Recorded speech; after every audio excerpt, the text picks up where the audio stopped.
Good morning students. Last class में मैंने आपके साथ वीडियो शेयर किया था जिसमें ये सुंदरी जो स्टोरी है आपकी, इसका एक्सप्लेनेशन था और न्यू वर्ड्स मैंने आपसे कहा था कॉपी में करने के लिए। तो आज हम क्या करेंगे, आज हम इसके क्वेश्चन आंसर करेंगे और बुक एक्सरसाइज करेंगे। तो आई होप कि चैप्टर सबने पढ़ लिया होगा और सबको स्टोरी जो है वो अच्छे से पता चल गई होगी।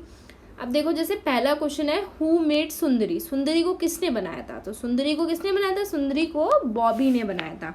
तो इसका आंसर लिखेंगे बॉबी मेड सुंदरी। ठीक है, तो इसका आंसर हम लिख देते हैं Bobby made Sundari. Bobby made Sundari will be the answer. ठीक है, देन मैं पूरा आपको लिख के दिखा रही हूँ ताकि आपको कोई कंफ्यूजन ना रहे। बॉबी मेड सुंदरी, ये इसका आंसर हो जाएगा। देन नेक्स्ट है, why did Bobby call his kite सुंदरी। बॉबी ने अपनी जो पतंग थी उसको सुंदरी क्यों कहा था? तो बॉबी उसको सुंदरी क्यों कह रहा था? क्योंकि जो काइट थी वो सच में ब्यूटीफुल थी। तो हम लिखेंगे, ये इतना जो पार्ट है वो आप क्वेश्चन में से ही लिखेंगे, Bobby call his kite Sundari because it's beautiful, because it's beautiful लिख देंगे। यस, तो पहले आप ये क्वेश्चन में से ही लाइन लिखेंगे, दोबारा से क्वेश्चन लिखेंगे, फिर उसके नीचे उसका आंसर लिखेंगे, Bobby call his kite Sundari because it's beautiful, because it is beautiful, क्योंकि वो जो थी वो ब्यूटीफुल थी, because it is beautiful, it is beautiful। ये सेकेंड वाले का आंसर हो जाएगा।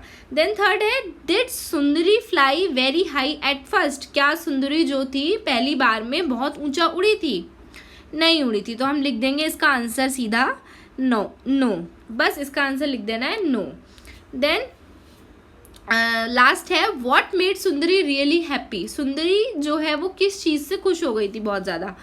क्यों सुंदरी किस चीज़ से खुश हुई थी? सुंदरी को जब हवा में ऊंचा उड़ने के लिए मिल गया था, दैट टाइम सुंदरी जो थी वो खुश हो गई थी। When Sundari was allowed to fly high, really high, that time she was really happy. तो हम क्या लिखेंगे? व्हेन सुंदरी वॉज, व्हेन, देखो यहाँ से देख लेते हैं क्या था। देखो लास्ट में, and away she went she flew up in the air, यानी कि जब उसको she can fly as high as जितना उसको चाहिए था, that time she was very happy. तो हम लिख देते हैं, when Sundari was able to fly as high as she want, that made Sundari really happy. तो मैं लिख के बताती हूँ आपको क्या लिखेंगे हम।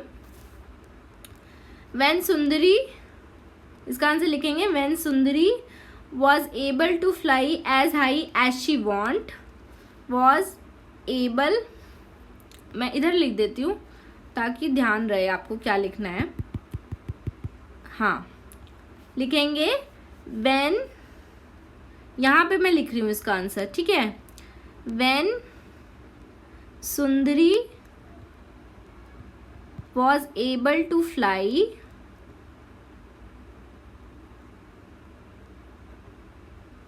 as high as she can, when Sundari was able to fly as high as she can, that made Sundari really happy, that made Sundari really happy। Yes, when Sundari was able to fly as high as she can, that made Sundari really happy। ये होगा आपका last वाले का answer. ठीक है, इस तरह से आपको पूरा सेंटेंस लिखना है, मैंने लिख दिया इसीलिए पूरा। When Sundari was able to fly as high as she can, that made Sundari really happy। यानी कि सुंदरी जब अपने मनचाही ऊंचाई पे उड़ सकती थी जितना वो चाहती थी, ये चीज़ सुंदरी को खुश कर रही थी। देन नेक्स्ट है, do you like to fly kites. ये सबको पतंग उड़ाना पसंद होता है, तो आप इसका आंसर, अगर आपको पसंद है पतंग उड़ाना तो आप लिख देंगे येस, नहीं पसंद तो लिखेंगे no. Then who helps you to fly kites, तो जैसे अभी तो आप छोटे हैं, अगर आप पतंग उड़ाते हैं तो कोई ना कोई आपकी हेल्प करता होगा, है ना। तो कौन आपकी हेल्प करता है? आपकी मम्मी करती हैं, आपके पापा करते हैं, या आपके ब्रदर है या फ्रेंड है। तो जो भी आपकी हेल्प करता है उसका आपको यहाँ पे लिखना है कि आपके फादर करते हैं या मदर या फ्रेंड या ब्रदर या सिस्टर, जो भी है, ठीक है। देन नेक्स्ट है let's share, tick the objects you need to fly a kite and colour the kite. तो देखो अब यहाँ पे कुछ चीज़ें दी हुई हैं और हमें उन चीज़ों पे टिक करना है जो हमें पतंग उड़ाने के लिए चाहिए होती हैं।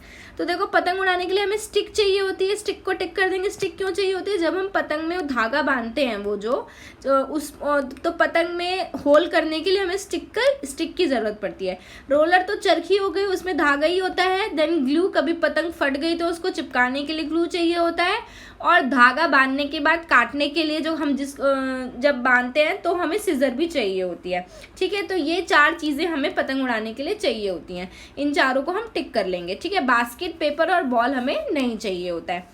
देन देखो ये जो काइट यहाँ पे बनाई हुई है, इसको आपको कलर करना है, तो इसको आप अच्छे से कलर करिएगा सुंदर सा, ठीक है। देन नेक्स्ट आता है trace over the dotted lines. अब ये जो लाइंस ये जो दी हुई हैं ये आपको ट्रेस करनी है, तो ये बुक में ही ट्रेस कर लीजिएगा अच्छे से। ये आपका होमवर्क है, ये आप कंप्लीट करिएगा, ओके। देन नेक्स्ट है look at the pictures and tell the story in your own words. आप देखो यहाँ पे ये कुछ पिक्चर्स दी हुई हैं, तो इन पिक्चरों को देख के क्या पता चल रहा है? इस स्टोरी का नाम है the umbrella and the crow. तो देखो जहाँ पे है, पहली पिक्चर में क्या है कि एक लड़की है, उसके पास छाता है और बारिश हो रही है। दूसरी पिक्चर में क्या हुआ कि हवा आई और हवा से छाता उड़ गया और कौवा। तीसरी पिक्चर में क्या हुआ? जो क्रो था वो छाता लेके उड़ गया। देन फोर्थ में क्या हुआ? वो छाता उसने पेड़ पे टांग दिया और अब वो छाता क्या है? वो छाता जो है वो घोंसला है जिसमें कौवे के बच्चे हैं, क्रो के बच्चे हैं। यस, ये हमें ये स्टोरी पता चल रही है 4 पिक्चर से। तो अब क्वेश्चन क्या है इन्होंने दिया है यहाँ पे?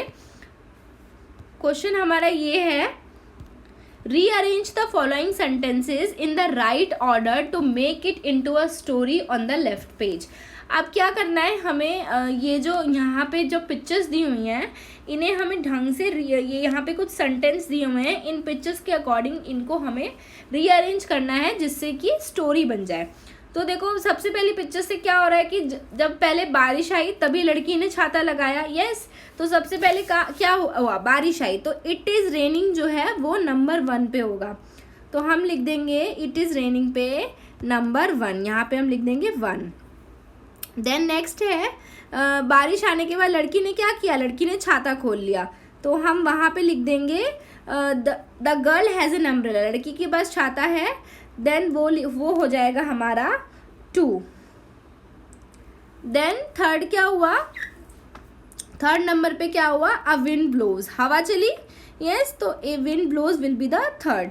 हवा चलने के बाद क्या हुआ? The crow flies away with the umbrella, जो कौवा था वो अम्ब्रेला के साथ उड़ गया, तो that will be number 4। Then the umbrella है, अब क्या हुआ? हाँ, जब अम्ब्रेला लेके वो उड़ा तो उसने क्या किया? उसको पेड़ पे टांग दिया, यानी कि the umbrella hangs from a tree will be the 5 number. Then अब वो जब ट्री से हैंग कर रहा था तो क्या हो गया? वो जो अम्ब्रेला था वो नेस्ट बन गया, तो वो 6 नंबर हो गया। सबसे पहले बारिश आई, उसके बाद लड़की के पास अम्ब्रेला था, that will be 2। Then that will be 2। Then a wind blows will be 3 and the crow flies away with the umbrella is 4. Then the umbrella hangs from a tree is 5 and the umbrella is now a nest will be 6. Yes, then now say the story in English using the words rain, wind, crow, nest is as blows flies. ये हम बाद में करेंगे। Then next है let's read and right. इसमें भी आपको trace करना है, आपको दिया है crow, girl, nest, tree and wind, तो ये आप अच्छे से ट्रेस करके सुंदर सुंदर लिख लीजिएगा। बस इतना ही आज आपको करना है, यहाँ तक। इसके साथ जो ये वाला यूनिट है हमारा ये कंप्लीट हो जाता है, यूनिट 7। तो जितना मैंने आज आपको बताया है यहाँ तक, पेज नंबर 85 तक आप कर लीजिएगा कंप्लीट, और अगर कुछ प्रॉब्लम होती है तो मुझसे पूछ लीजिएगा, ठीक है। तो आज के लिए बस इतना ही। Thank you so much, bye bye.